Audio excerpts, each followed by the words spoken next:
Gowri's cook ട്യൂബിലേക്ക് എല്ലാവർക്കും സ്വാഗതം. ഇന്ന് കൊഞ്ചും മാങ്ങയും മുരിങ്ങക്കായും ഒക്കെ വെച്ചിട്ട് കട്ടിച്ചാറോട് കൂടിയുള്ളൊരു കൂട്ടാനാണ് നമ്മൾ ഉണ്ടാക്കാൻ പോകുന്നത്. വീഡിയോ കാണാം. 1/2 കിലോ കൊഞ്ച എടുത്തിട്ടുള്ളത്.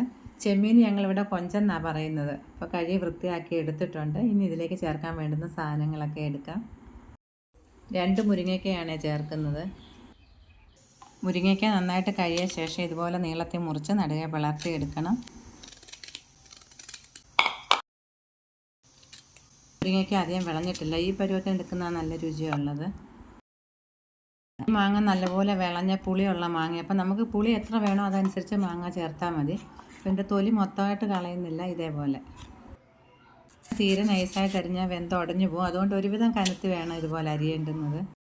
ഇത്രയും ചെറിയ ഉള്ളി അവസാനം വറുത്തിടുന്നതിന് വേണ്ടി മാറ്റി വയ്ക്കാം. അപ്പോൾ ഈ ഇഞ്ചിയുടെ പകുതി നമുക്കിപ്പോൾ ഇതിൻ്റെ കൂടെ ചേർക്കാം. പകുതി ഉള്ളിയുടെ കൂടെ വറുത്ത് ചേർക്കാം. ഇതിലേക്ക് ചേർക്കാൻ വേണ്ടുന്ന സാധനങ്ങൾ അരിഞ്ഞതെല്ലാം കൂടെ ഒന്നിച്ചൊരു പ്ലേറ്റിലാക്കി വയ്ക്കാം.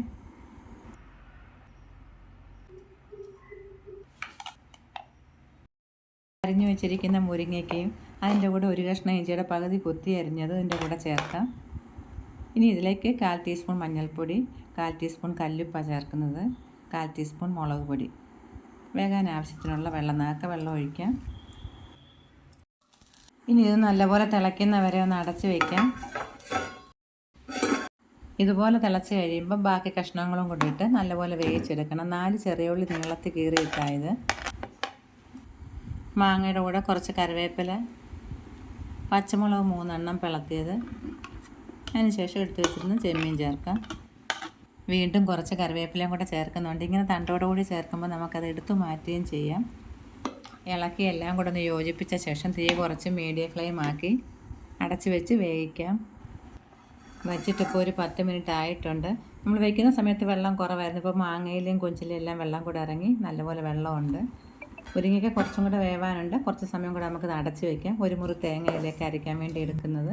ഇതിൻ്റെ കൂടെ 5-6 ചെറിയ ഉള്ളിയും കൂടെ ചേർത്ത് അരയ്ക്കാൻ ആവശ്യത്തിനുള്ള വെള്ളവും കൂടെ ഒഴിക്കാം. ഒരുപാട് വെള്ളം ഒഴിക്കരുത്. ഒരുവിധം തരിയായിട്ട് വേണം അരച്ചെടുക്കേണ്ടത്. തീരെ അങ്ങനെ നൈസാക്കരുത്. കൂടെ 1/2 ടീസ്പൂൺ കാശ്മീരി മുളകും കൂടെ ചേർക്കാം. അരച്ചെടുത്ത തേങ്ങ നമുക്കിനി ഇതിലേക്ക് ചേർക്കാം. കഷ്ണങ്ങളൊക്കെ നന്നായിട്ട് വെന്തിട്ടുണ്ട്. കാണുമ്പോൾ തന്നെ അറിയാം. അതുപോലെ മുരിങ്ങയ്ക്ക് ഒരുപാട് വെന്ത് പോകരുത്. ഇതിപ്പോൾ നന്നായിട്ട് ഇളക്കാൻ പറ്റത്തില്ല. കുറച്ചുകൂടെ വലിയൊരു മൺചട്ടി എടുക്കാമായിരുന്നു. ഞാൻ വിചാരിച്ചത് കറക്റ്റ് ആയിരിക്കുമെന്ന്. കുഴപ്പമില്ല, ഇതിൽ നമുക്ക് ഒപ്പിക്കാം. എരിവ് കൂടുതൽ വേണമെന്നുള്ളവർക്ക് പച്ചമുളക് കൂട്ടി ചേർക്കാം. ഇതിപ്പം സാധാരണ എരിവേ ഉള്ളൂ. ഇവിടെ എരിവ് നമ്മൾ കുറവാണ് ചേർക്കുന്നത്. ഉപ്പ് വളരെ കുറവാണ്. 1 ടീസ്പൂൺ കല്ലുപ്പും കൂടെ ചേർക്കുന്നുണ്ട്. പുളിയൊക്കെ നല്ലപോലെ ഉണ്ട്. ഇനി ഇതിലേക്ക് ഉലുവ വറുത്ത് പൊടിച്ച് 1/4 ടീസ്പൂൺ ചേർക്കാം. എല്ലാ ഭാഗത്തും ആകുന്ന മാതിരി ഒന്ന് ഇളക്കി കൊടുക്കാം. കഷ്ണം ഉടയാത്തതുപോലെ വേണം ഇളക്കേണ്ടുന്നത്.